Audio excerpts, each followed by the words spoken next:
In this video, I will show you how to show followers on Facebook profile. Firstly, get up into application, tap on the three dots on your right upper side, then go for settings site on the first selection right over here, and it will shows up all these different options in which you need to scroll right down for audience and visibility and go for the second selection, how people can find you and contact you. Go on that side. And guys, here it will shows up all these different setups, as you need to go and select more of these setups, in which, as I said before, it is so simple without any confirmations or simply sites like this one. First you need to go on that first selection by this one, and then if you want to just show your followers on Facebook profile, go for friends of friends, get back,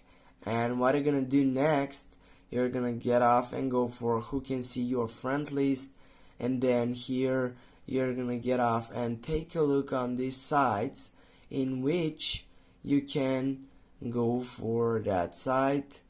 which if you get back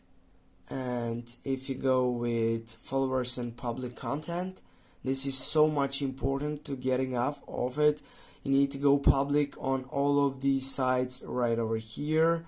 go public on bot, and then also in the last one needs to be on public or everyone site selection right over here. With this, guys, you're gonna get up and get that fiction to show your followers on Facebook profile.